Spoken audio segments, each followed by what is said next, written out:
It's Monday, April 10th, 2023, and this is episode 280 of You Can Bet on That.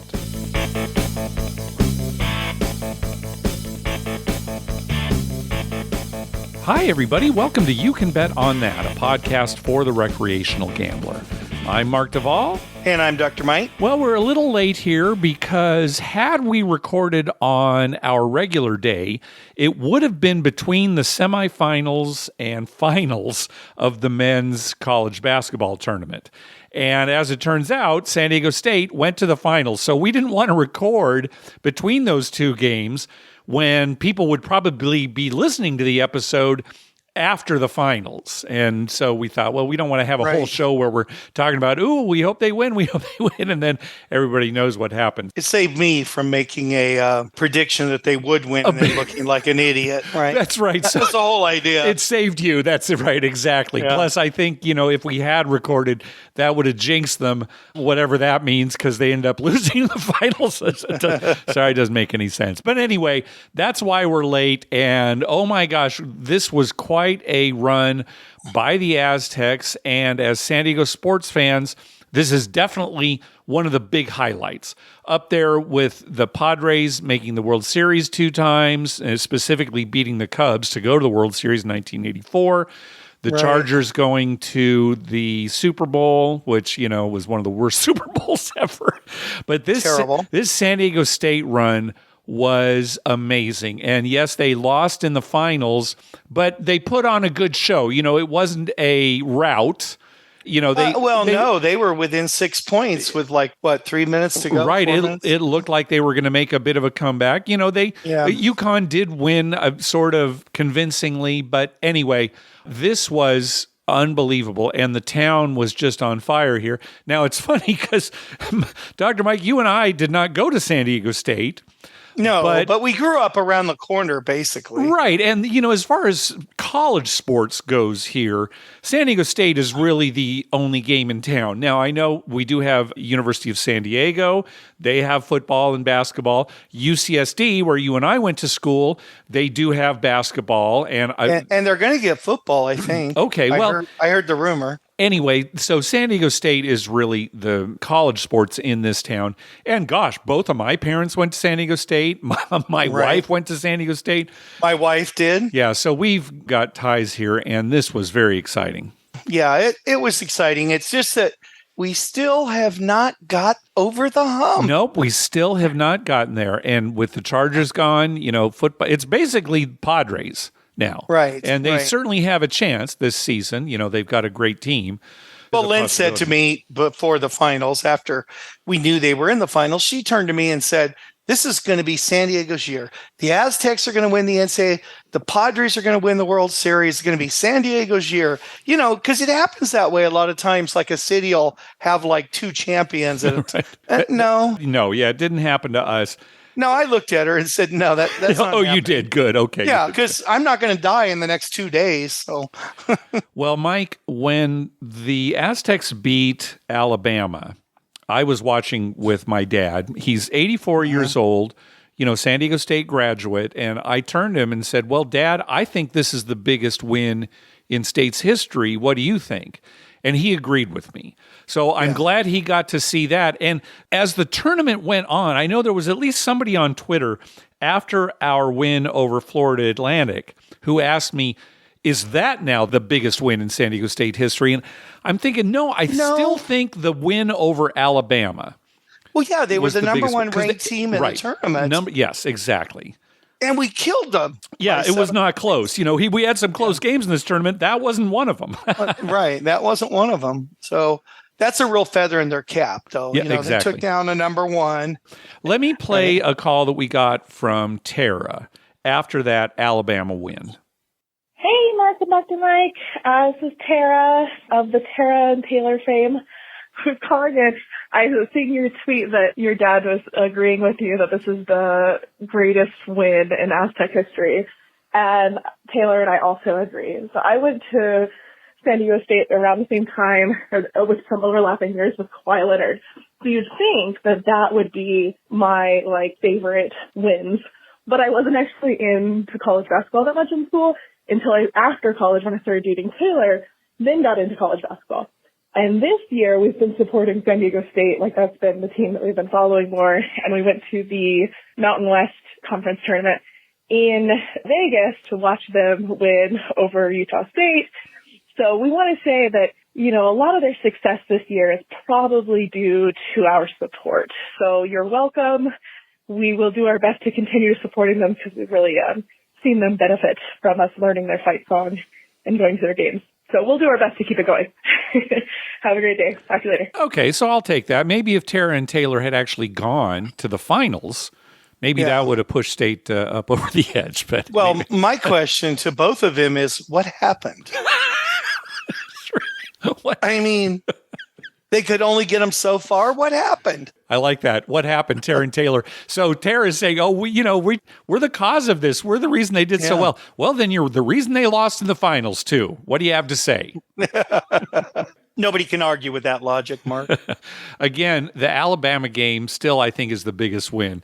But if you want to talk about the most improbable win and the most incredible win, I had given up in this game. A little ways into the second half. There were like 15 minutes left in the game. But this game against Florida Atlantic, I say we, the Aztecs, were ahead in the first half for a little bit, never led in the second half at all.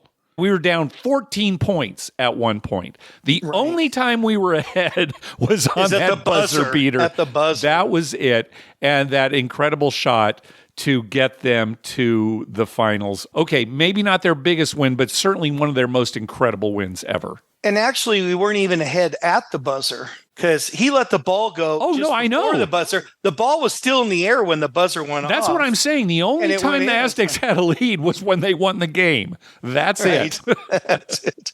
Isn't that crazy? Oh, my God. I was having a heart attack here. Our friend Michael James, he texted me right after that and said, calm your heart down. Just calm down. I said, I'm not going to be calm until Tuesday. Yeah, right. Exactly. Now, there's only 2,500 people in this town that I live in, and I think about 2,490 had me telling them that the Aztecs were going to win it all. Okay. Did you put any money down on it? I wore my hat everywhere. Okay. No, I didn't want to jinx them. Yeah, right. Yeah. No. I just wore all my San Diego State garb all day Monday. All right, let me play a call from Taylor that we got after that game. Mark and Dr. Mike, this is Taylor from New Mexico. Did that just happen? This is right after the FAU game. This is going to end in a championship. It really will. Just want to say congratulations. And who knows where San Diego State will play next year, which conference, either Mountain West or Pac-12. You know, you really should get out to the conference tournament weekend in Vegas.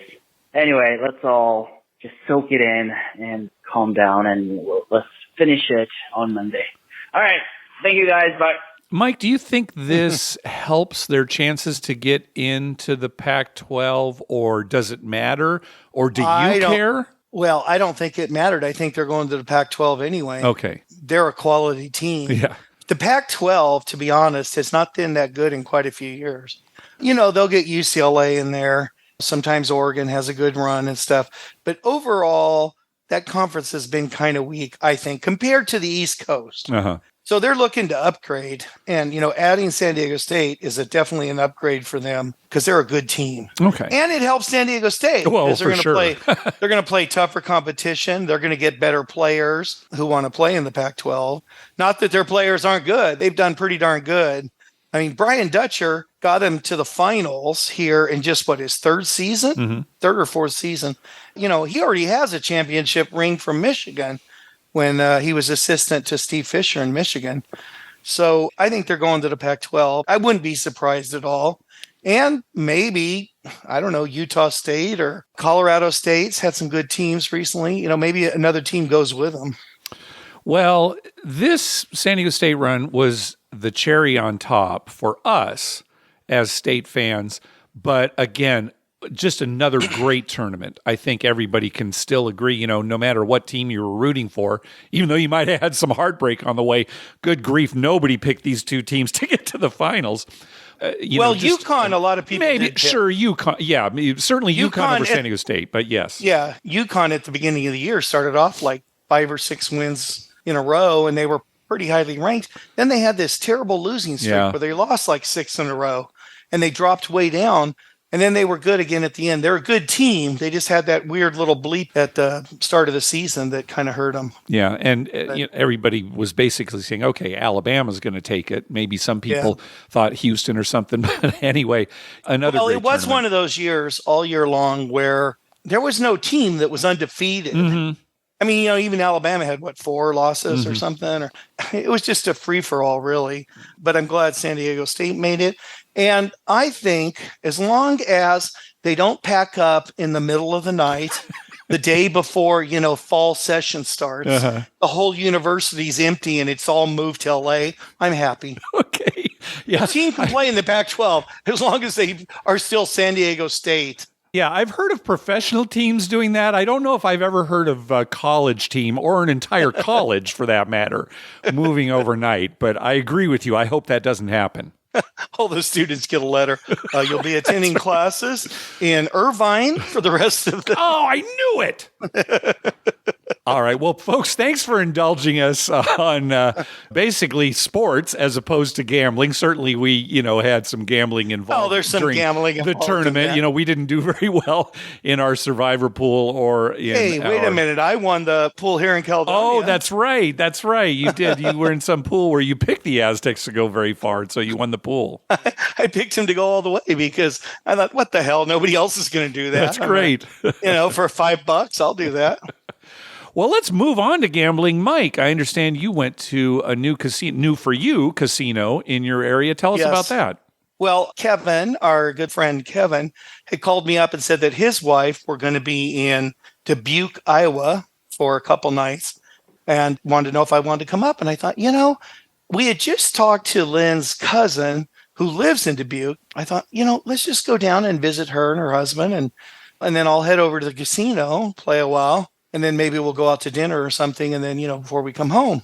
And this is Diamond Jo Dubuque, right? Yes. But there are quite a few differences, which I'm going to go over. All right. Once again, casinos owned by the same company, but with totally different roles. Okay. So Boyd Casinos, like Diamond Jo Worth, both in Iowa. Okay. Go ahead. Right. Well, on the way down there, we have to drive by Marquette. That's one of the fastest ways to go. Mm-hmm. So it's a riverboat, right there on the Mississippi. We didn't stop. And I said, on the way back, let's just stop, go in for 5 minutes. I'll check it out. Well, while I was there, one of the dealers told me that they don't have craps anymore at all. At Marquette. Now, it used to be where they had craps like on the weekends, like I think Friday night and all day Saturday or something like that. But he said they don't have it anymore. He said they only have 2 or 3 tables of blackjack, and then the rest is all slots. Oh, okay. So we didn't stop on the way back because I thought, well, I'm not going to stop for that. Right. There is another casino. Then we got to Dubuque, and we went to lunch with my wife's cousin and her husband, had a real nice lunch. And Dubuque's kind of an older town. Mm-hmm. There's a lot of historical things there. There are way, way more churches than casinos. Okay, well, I'm not surprised to hear that, but yes. I mean, you can say that about most places, but all right. Not Las Vegas. Maybe not Las Vegas. That might be the one, but I think there are probably more churches in Las Vegas than casinos, but don't quote me on that. It might be close. Anyway, it just seemed like there were churches everywhere. But we ended up lunch, and I ended up going over to the casino. There's 2 casinos there. There's Diamond Jo Dubuque, and then there's the Q. And that's where Kevin and his wife were staying, at the Q. Okay. They just came over to Boyd because they knew, I had rewards and stuff from Boyd, and I wanted to check that out. Next time I go, which probably won't be too long from now, I'm going to go check out the Q, and I'll have a report on that. Okay. But Diamond Jo Dubuque is very, very similar to Diamond Jo Worth in design. Okay. But it's a little bigger. The casino is way more open. I loved where the craps tables were. They were kind of in the middle, wide open area. Nobody walking by you or trying to cram in or anything. They had 2 tables. Only one was open when I was there on Friday afternoon. So the layout was nice. The casino was way less smoky than Diamond Jo Worth. Parking was great. They have a big, huge parking structure that dumps right in the casino. Mm-hmm. I'm going to give you all the positives here first. Okay. And they have a bowling alley on the second level. Oh, all right. I don't know. It looked like maybe like 15 to 20 lanes. Mm-hmm. They offered me, did I want to stay longer and bowl? We'll comp your bowling. And I'm like, no, I didn't bring my ball, and I'm not using one of those house balls. I made a hissy fit about that. Not unless you're going to go home and get my ball. Yeah, you're not a house ball guy. Nah, I'm not a house ball Your whole guy. life, yeah. So they had a snack bar in the bowling alley, and they also had another like sports bar up there that had food and stuff. Okay. Then there were a couple other choices, I believe, for restaurants. I didn't check them out, but we did go to the steakhouse for dinner called Woodfire Grill, and it was excellent. Good. Oh, good. Excellent. Yeah. There was 5 of us. So me, my wife, my daughter, my mother-in-law, and Lynn's cousin's husband. She couldn't come because she had somewhere to go for Easter, but he was staying because he had to work. So he had dinner with us, and it was very, very good. All 5 of us thought our food was great. Good service, fast, very nice. The casino comped that all for me. Good. So that was nice. I didn't have to pay anything. Good. And let's see, I'm trying to think of other positives. People were friendly to me, very nice. Staff was good. Cashier was better than Diamond Jo Worth in that it was a little more accessible, and they had several lines for different player cards, which was nice. Yeah. And drink service was pretty good. I was only there, maybe 2.5, 3 hours. Now, did drinks work the same way they did at Diamond Jo Worth, where technically they're not free, but you have to ask for a card to get it comped at the table? Yeah, that I do not know because there were only like 4 of us on the table, and me and Kevin just got a soft drink, which was free. Sure. She came around, and they weren't little tiny things. They were nice big ones, which I like. Diamond Jo gives you a little one unless you ask for a big one. I just asked for a Mountain Dew. She brought me a big one. And she came around quite often. I should have asked about alcohol. I was talking so much. I probably didn't even think of that. But anyway, so yeah, it was a nice experience. Now, as far as the craps table goes, there's some distinct differences between Diamond Jo Worth, which, we always find amazing. First off, they have 20 times odds. Okay, so that's better, right? Because instead of 10 times at Worth. All right. They have 20 times there. But I only found that out in the last half hour I was there. All right. You didn't ask. You didn't even ask. Well, there was no sign or anything. That's why you ask. It was to $100, and I said, "Is everything the same as Diamond Jo Worth?" Oh, and they said, "So that's pretty much." All right, I blame you for that, for not knowing till the end. I mean, that may be, but you'll find out how I found out it was 20 times odds. All right, keep going. This is kind of weird. So, also, they have the all tall, all small. It's $10, just like Diamond Jo Worth, and you can go up to 5 for the dealers. So I can put 10, 10, 10 for me, 5, 5, 5 for the dealers. Okay. And same payouts as Diamond Jo Worth, the good payouts, the higher payouts? The good payouts. Okay. We hit the half twice while I was there. When I went to dinner, Kevin texts me and says, a guy just hit the all. So right after I left, the next shooter, he said. You need to take your own advice, Mike. On a previous episode, you were going on about how you don't stop for dinner. You don't go eat. You really let people have it, Mike. So this is karma. Well, I broke my rule for 2 reasons. Number 1, we had family there. Okay. Number 2, I was out of money. Oh, all right. So, it was a good time to stop. Family, that's not a good excuse. Being out of money. Oh, okay. Nothing like it. Anyway, there's a $500 limit, which is the same as Diamond Jo Worth. I was unsure about put bets. I asked. And he said, yeah, you can do put bets, but you can only have one bet. Like you can either do put bets or you can have place bets. Oh, I see. Right. So that's not a way to get around the $500 max. Okay. You're right. All right. I've never heard of that before, but that doesn't surprise me. Okay. No. Yeah. So I was a little taken back by that. Well, I was tipping the dealers as I usually do quite heavily. They were very excited because it didn't look like anyone really tips there much on the craps table. And there were about 3 different box person while I was there. And the one gal, she didn't care where they put my dealer bets. I'm placing numbers for them and adding to it and doing all kinds of stuff. She didn't care. They were just putting it in the middle like they do at Diamond Jo Worth. Okay. Well, then the next guy came and he was a stickler, and he said that they have to put their bet on top of mine because a player can only have one bet. And I said, but as a player, I do only have one bet. The other bet's the dealer's. No, he said that counts as your bet too. So you have to put their bet on top of your bet. And there's a 500 max still. So if I got something up to 500, I can't make a bet for them. Yeah. Why is he aware of this rule and is so intent on making sure that you follow this rule? And another box person, that's fine. Yeah, that's strange.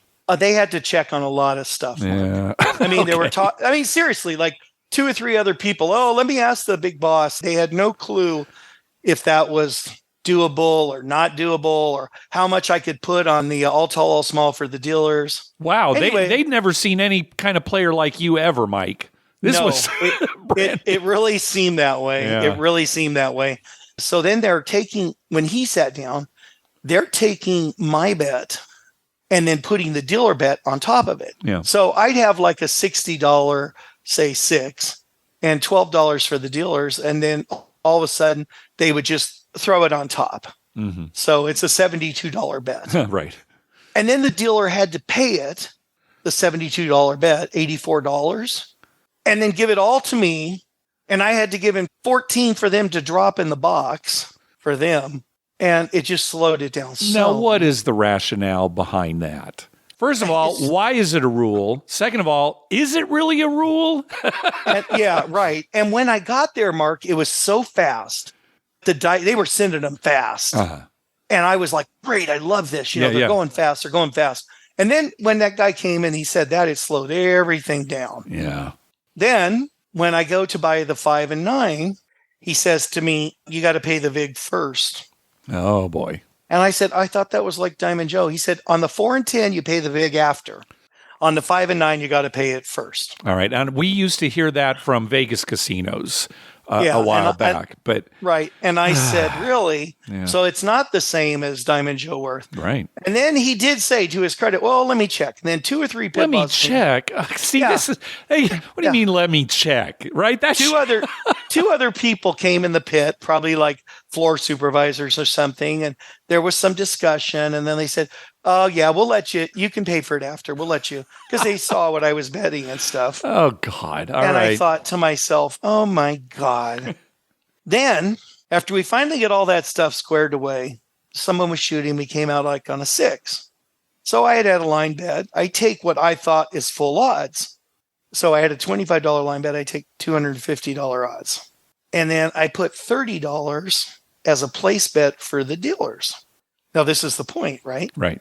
So he goes into that. It all has to be together. And I said, well, how can I put it together when I'm at the max? He says, no, just put it on the odds. And I'm like, oh, I can go above on the odds, for that much, for $30. And he said, well, you're not taking full odds anyway. And I'm like, what? He said, it's 20 times odds. You can go to 500 on that bet. And I'm like, really? Well, I didn't know that. And he said, yeah. So I just, put their $30 on top of mine. And then once again, when it hit, they had to pay it, me all, and I had to give them the 30 plus 35 more, right? So they could drop it in the box. Well, it's so you were talking about how when you went to dinner, you were out of money. So maybe not knowing that it was 20 times odds saved you some money. Definitely saved me some money. Okay, well, that's good. And he looked at me and he said, oh, now is this going to change the whole way you play? And I said, to a certain degree. But anyway, other than him being a little grumpy, the players and the dealers were great. They were chatting with me and talking and seemed very, very into me betting and stuff. And they did let me have a chair to sit down because I told them my, knee was bad and I got some problems. And the casino, it wasn't very busy in there. Once again, it's a Friday afternoon. So it sounds like your overall experience was very good. You mentioned a couple of things that were a little odd or annoying. But overall, we got them worked out. Yeah. So if I went back down there, it'd be okay. The host came over And I said, well, we're going to go to dinner at 5:45. And what can you do? And she just says, I'll go in and arrange it for you. Oh, good. It was all covered. And alcohol would have been covered too. Good. Just nobody drank. Nobody drank because, well, I was driving. Yeah. And Grace can't drink and right, no one else does drink. Yeah. So, but alcohol, I asked, alcohol would have been covered. So. Good. They definitely wanted to know when I was going to be back. One of the dealers asked me, what would it take for me to stop going to Diamond Jo Worth and come there instead? Because he said, well, how often do you go? I said, well, I go every week. Every once in a while, I miss a week, but I usually go every week. And he said, well, what will it take to come here instead of there? And I'm like, well, I don't know. It's 2.5 hours here. And it's 2 hours and maybe 10 minutes there. So it's 20 minutes difference, which is not a big deal, but that's 40 minutes round trip. Sure. So what was your answer to this guy? Well, what would it take? I said, I don't know, but I'll probably come here maybe once a month. Okay. Maybe once every 6 weeks. I don't know. But yeah, I liked it. I want to go down there again so I can see the Q Casino. Oh, that's right. Yeah. And see what it's like. Although Kevin did tell me, I said, is craps the same there as here? He said, well, they don't have the all tall, all small. They've got the sharpshooter bet. Oh, okay. Well, that's not too bad because you don't get to play the sharpshooter very often. For those who don't know, it's kind of like the fire bet, but the points that you make don't have to be unique. You can repeat certain numbers as points for the sharpshooter. Right. All right. Yeah. So it's just making more points pays more. So yeah, I'm probably going to go down there again and see that. And yeah, I'd give it a good rating. Good. I was laughing because at one point, one of the dealers changed and it was obvious she was a good dealer, but there was some come out when we were on a pretty hot roll. And, I was doing a bunch of stuff and Kevin just says, oh my God. And she's like, you got to have to slow down. We don't get that kind of stuff. I was moving all kinds of stuff. Hard 8 had hit. I parlayed it. Oh, they do allow hop bets there. And they don't at Diamond Jo Worth? They do not at Diamond Jo Worth. Oh, I guess I didn't know that. I didn't even realize. Oh, they have no spot on there, no hop bets. So, I was betting like a 3-way 8 and then I had all C&E and I had a world for them and I had a world for Kevin. And I had a 3-way 7. And then I parlayed their world to the horn because a 2 came up or something. And she was all, we don't get action like that. This is strange. This is hurting. Well, good. Thanks for the report, Mike. Yeah, let us know when you go back down there again. So it sounds like generally a good experience. Yeah, I think a good experience. All right. Well, we got a message on Twitter from listener Will C. He said, just heard the episode where Dr. Mike mentioned going to Australian casinos. Can I ask which one and what he thought? Now, Mike, when's the last time you were at an Australian casino? Oh, gosh, Mark. I was like 19 years old. Okay, so it was any information that you can provide is not going to be current. No. Were you old enough to gamble? What was the gambling age when you went there? I didn't gamble, so I don't know if I was not old enough or my uncle did. I went with my uncle. Yeah. Okay. So you really don't have any information to give. Do you even remember which one it was? I have no idea. Yeah. Okay. I have no idea. Yeah. He owned horses, and we were there for something to do with horse racing that day. Okay. That's what I thought, but I wanted you to. Yeah. I wouldn't remember anyway. Yeah. Okay. I mean, I can barely remember it this morning. Sure, I understand. And I'm sure most of the information we just got from your Dubuque report is either wrong or, you left out stuff. Yeah, Kevin will call with the actual report. Oh, okay. Very good. Hopefully we get to hear from Kevin about what actually happened there. Yeah. Hey, thanks to everyone who's been clicking through our Amazon link. Remember, whenever you're going to buy something through Amazon, please go to our page first, youcanbetonthat.com, and click through our Amazon link towards the top of the page. All right, let's get to some of our voicemails. First up is Ariel. Hey, Mark and Dr. Mike, this is Ariel. Just trip report and maybe a question later on. So I went to Vegas for a long weekend, March Madness and all that. Definitely a lot of people. Got very lucky and, it was a lot of fun. Played pretty much a lot of games. I hit a straight flush on Pike-Out, poker, had the bonus and had the prop bet. Also got like a jackpot on a slot machine after pushing it 3 times. Played some poker tournament over there in Vegas. Took like 6 plays. played some cash games and made some money there. It was just an overall great trip, Craps kicked my butt. So that's what happened. Overall, fun trip. Family and friends were there, and it was great. Tried some good food and everything. Question. I don't remember anything discussed in the podcast about dealing with a host, not necessarily a host for like MGM or Caesars or something like that, as in like a gaming host that hooks you up like with suites and all that stuff. That might be something to talk about. I kind of had an experience on that because of a friend that's a high roller. You know the guy, but he got a suite and he wanted me to hang out with him, so he got me a suite plus free play through that program. I don't know if you guys are aware of it or familiar with it, but it's pretty interesting. Not necessarily with the Caesars or MGM properties, but it's through a different host system. Anyways, thank you very much for everything that you do. I'm glad that the poker turned out great. Second place, Mark. That's freaking awesome. I need to go play poker with you and see how everything goes out. And definitely looking forward to next year's, or maybe in September or something like that. All right. Have a good one. Take care. All right. Yeah, we'll be playing our tournament again in early September this year. Mike, you and I have never used an independent host. I don't think I would really be a player that would qualify, but I think you would be. And well, again, I get emails from them all the time. Okay, yeah, I was going to say, and an independent host is just what you think it is. It's a host that doesn't work for a particular property or company, but instead has a lot of connections where they can get you great deals at any casino, depending on your play, that kind of a thing. And this kind of ties into what we've been talking about recently, too, about receiving offers from properties that you've never been to before. Oh, how is that possible? And certainly there is a network of independent hosts and companies that collect data, that kind of thing, that are working together. If anybody has worked with an independent host and has some interesting information to give us, let us know, because we have not had firsthand experience with them. Yeah, I get emails all the time from them saying, we have this going on, and how would you like to go here and stuff. And I don't have the time really to travel. A lot of them are traveling places, and so I haven't taken advantage of that. But it would be a good idea. They probably get you some great deals. Oh, for sure. Certainly for a player like you. When Ariel talked about hitting that straight flush in Pai-Gal, that reminded me of something from yesterday, Mark. Okay. Kevin was talking to me about not hitting a royal on the poker machines. Mm-hmm. And I said, yeah, it's just never going to happen. His wife was playing machines, and she had already hit too many jackpots in the day. Too many jackpots? Too many, M-I-N-I. Oh, M-I at too many jackpots. Gotcha.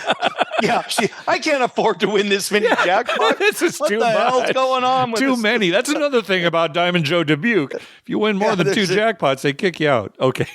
So anyway, the dealer heard us, and I was saying, oh, it just will never happen to me. It's just never going to happen. And she said, the first one I ever got, I was drunk playing video poker, and I got the royal, and I didn't realize it. And I just started to press the button again, and it wouldn't press. And she said, I just kept pounding on that button. And then finally somebody came by and said, it's not going to go until they pay you for the royal. All right. So maybe that's the key. You have to be just so stinking drunk that you don't even realize you've hit it. She probably just thought she had a flush. And come on, let's play the next hand. I laughed and laughed about that. I said, well, at least you're admitting you're drunk. All right. Next call. Hey, guys. This is Joseph from Grand Prairie, right outside of Dallas.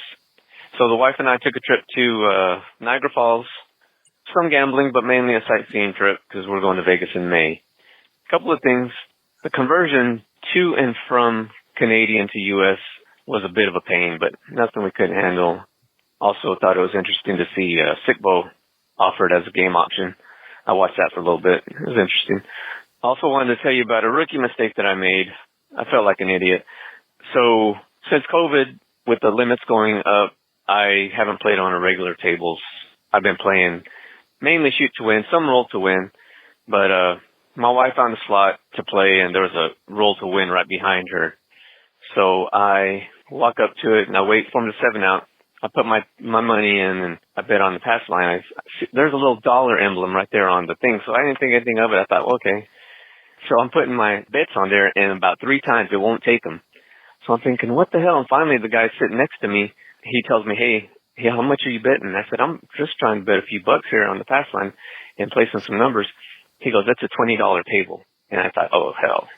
So I had to cash out and leave the table with my tail between my legs like a freaking rookie. So just thought I'd share that.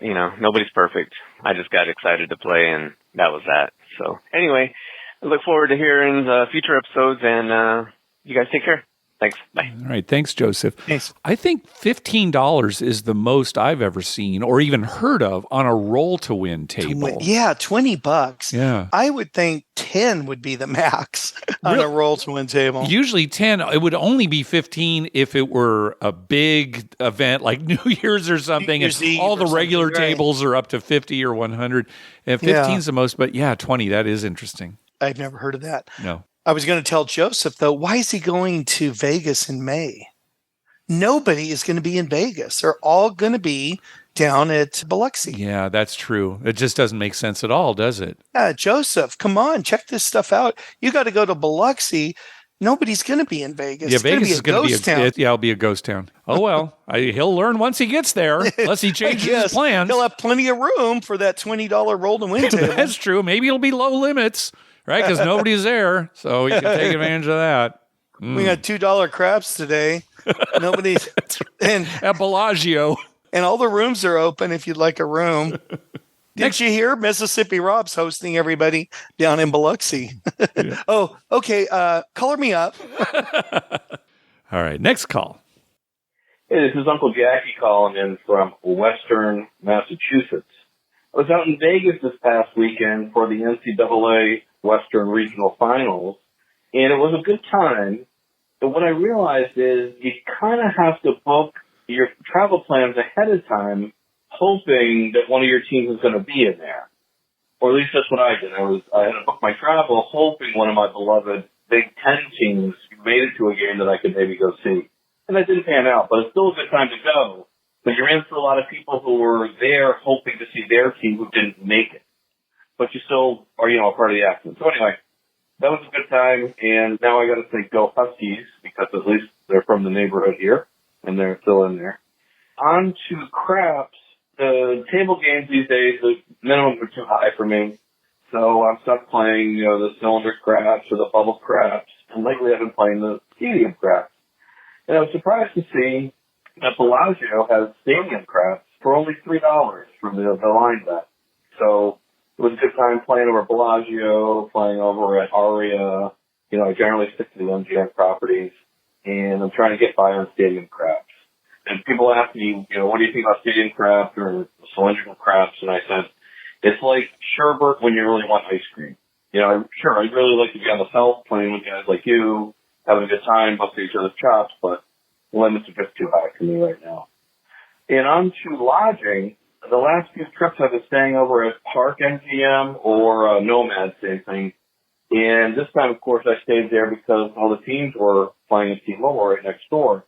And I realized I feel really comfortable there because there's a lot of other poorly dressed middle-aged people. And I'm like, if you don't want to dress fancy like Aria or Bellagio, you can go to Park, dress poorly, feel comfortable, and gamble in a non-smoking environment. So that's my advertise for Park. If you're middle-aged and want to dress like a slouch, enjoy yourself at Park MGM just like I do. Hey, good luck out there. Hope you hit some hard ways. Uncle G's out. Here, Uncle G called back real quick. I'm going to play his second call here real quick, and then we can talk about it. This is Uncle Jackie. I meant to add, I did hit another Royal. But this one was only $250. So don't feel too bad about it. All right? Dr. Mike, it was only $250. Good for you. Okay, there you go. I love that. Poorly dressed middle-aged people. And instead of it being derogatory, it's like, if that's what you are, you're going to be right at home here. MGM, that's their new ad. You'll be watching some baseball game and there'll be an ad. Poorly dressed? Middle-aged? It'll be an ad for Bellagio. It'll be all this elegance and everything, and then just this tag at the end of the ad. If you're middle-aged and poorly dressed, consider Park MGM. It's just a little thing. Consider our sister property. Oh, that's great. Well, I don't qualify. I'm poorly dressed, but I'm old age. So. Where do I go? Where do the poorly dressed seniors go?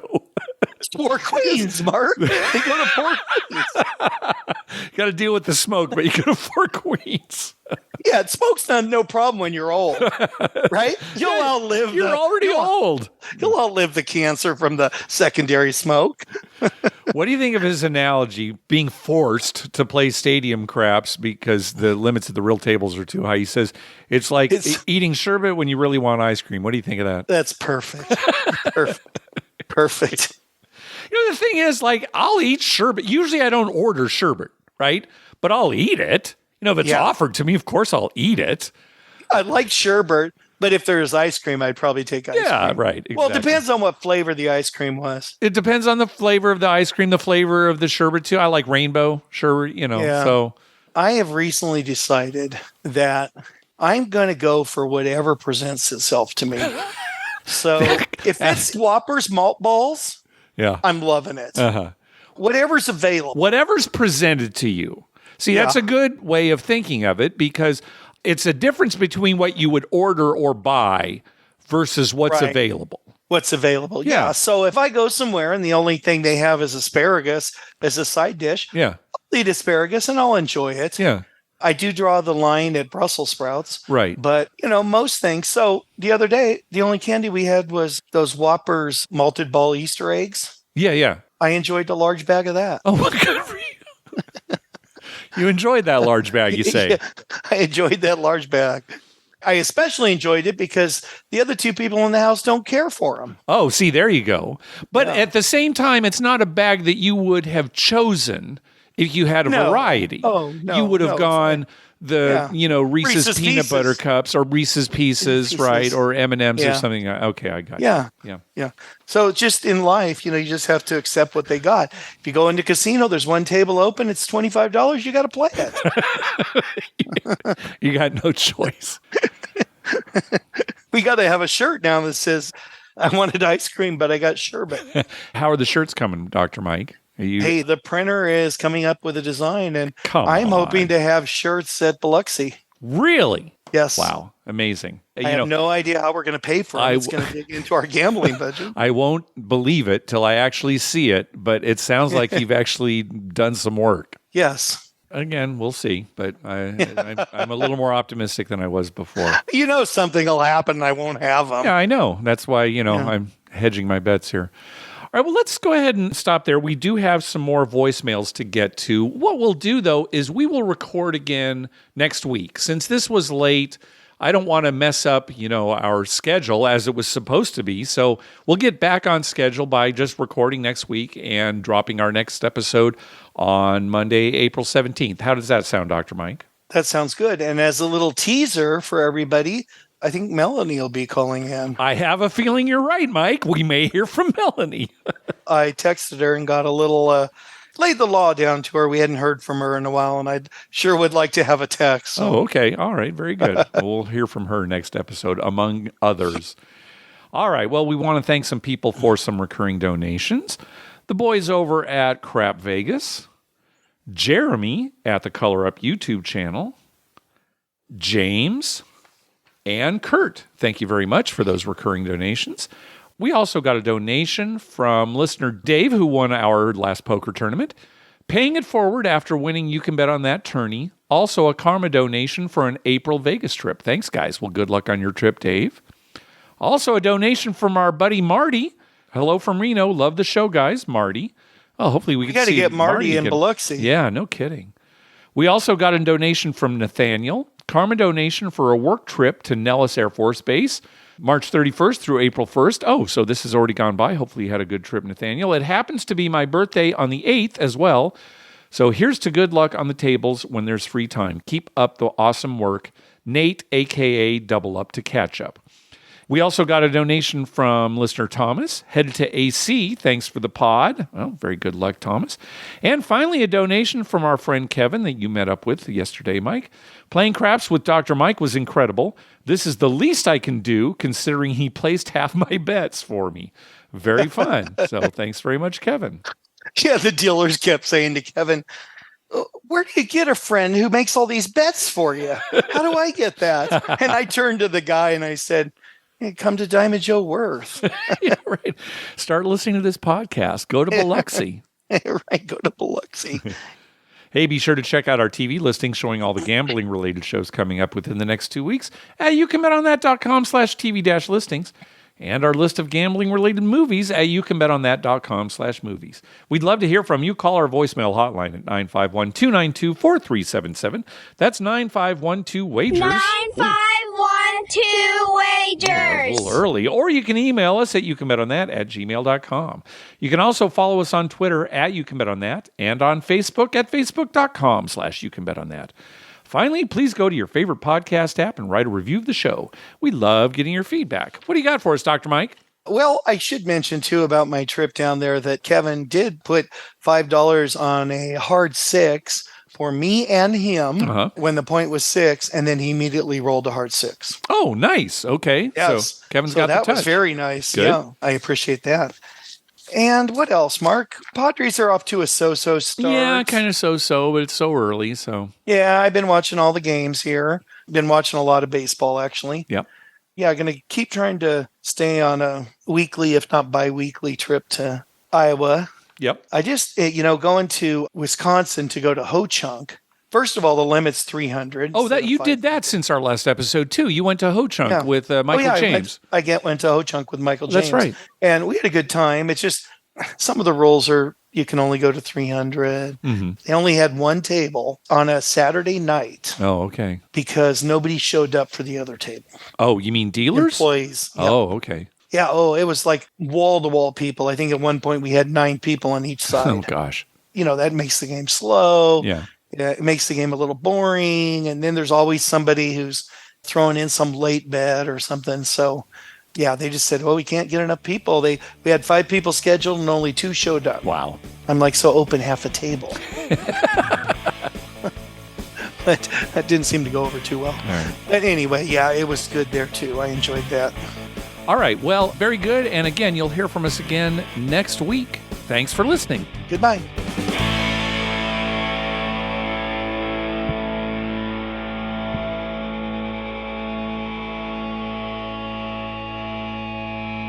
Okay, let's thin this herd. Untucked shirt, no thank you. Born in San Diego, yikes. An adult named Todd? So, this is what online dating is like?